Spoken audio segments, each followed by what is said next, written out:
Hi guys, welcome back. Good to see you in the shop. We've got an update on the control panel. I put some more bits on it, so let's see where we got to.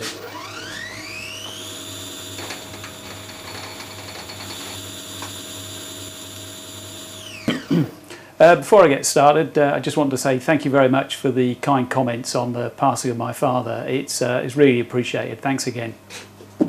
Right, here we are. I've added a couple more controls, and I've got these various controls to work properly. So flood turns the flood on, mist turns the mist on. Don't have mist, but the button works, and it works programmatically as well. So you can put M8 command for mist, and it will turn it on, and it will also turn it off. Brilliant.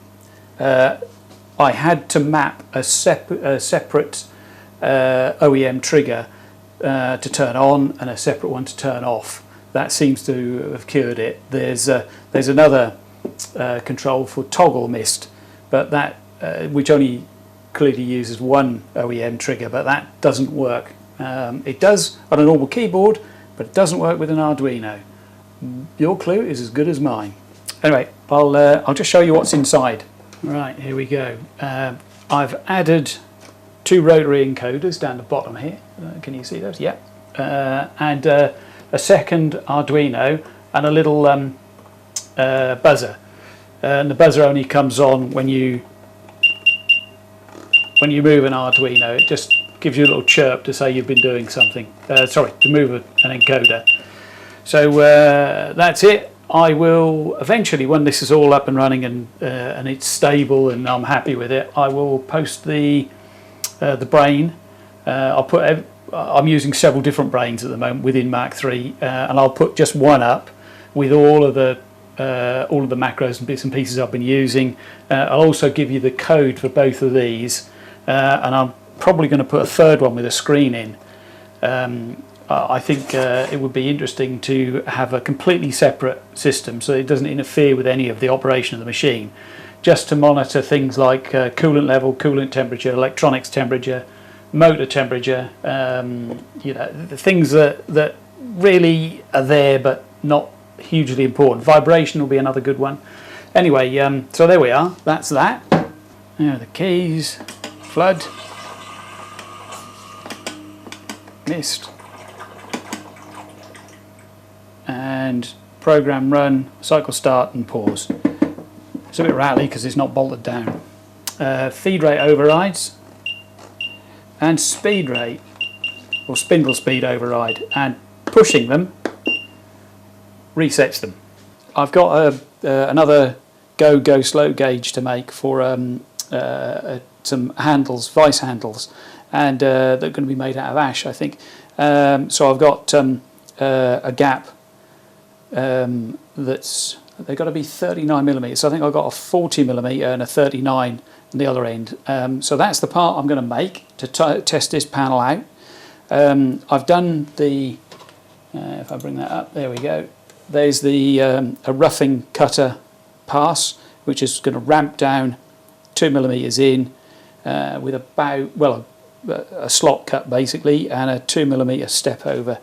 That apparently is going to take 20 odd minutes. So I've got the machine set up. Right, there we go. 6mm roughing cutter in the machine spindle, ready to go. There's my stock material. Off camera, I manually programmed the machine to with a fly cutter just to deck off the bottom side, turned it over, deck off the top side. So this is now the right 9mm thick that's required, and really it's a question of running it. The program is coming off this memory stick. I've got a, this is take that out of it. That's an XLR chassis socket that is going to fit on the control panel of the machine, but I haven't got as far as doing it yet because I need to make a 12mm spacer to go behind it. So yeah, that's underway. So as usual, I've programmed the Z tool height to be 50mm above the work surface, so I can run the cycle to just check that I'm not going to, the tool's not going to do something silly like crash into the work surface. So so here we go, let's have a go. Right, it comes up with a soft warning limit, soft limit warning, continue, yes. That's only because I've got soft limits set on this.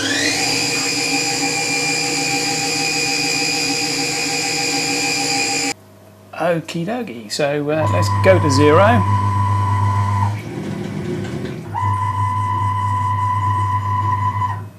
Right, now if I just highlight there and type in 50, that's a Z height.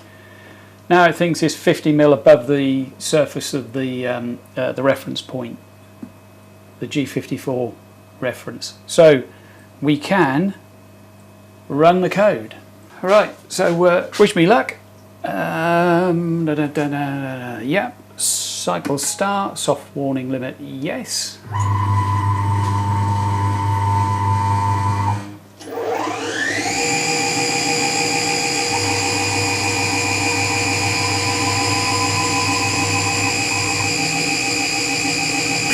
Right, we'll pick this up when we get to the end.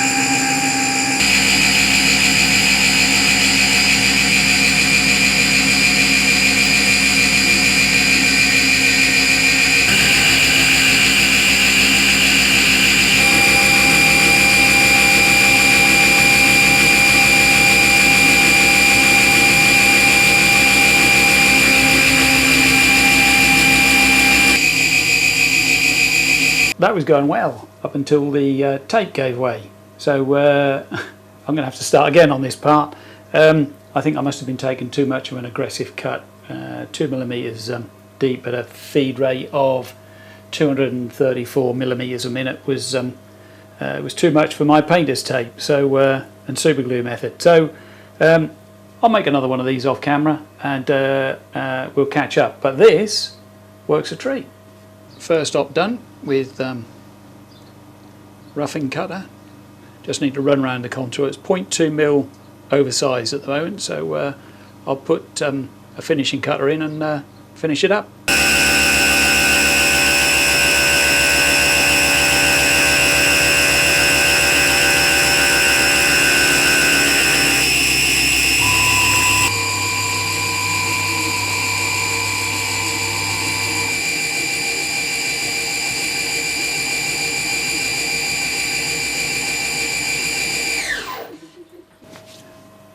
Right, like a numpty, I completely forgot to take any video or pictures of that gauge before I sent it off to the customer. So yeah, enough said. Anyway, that wasn't the purpose of the video. The purpose of the video was to show these controls working. And this control panel works a treat, so I'm really chuffed.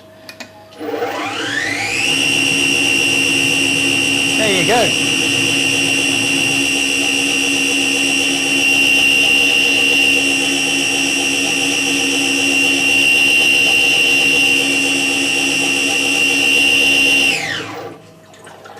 Brilliant. So far, so good. Thanks for watching. Hit the bell and the subscribe thingy, and we'll see you on the next one when we hopefully continue and do a little bit more with this. There's I've got the another rotary encoder to work on X, Y, and Z for setting up datums. So yeah, struggling with that at the moment, but I'll get there. Ta-da!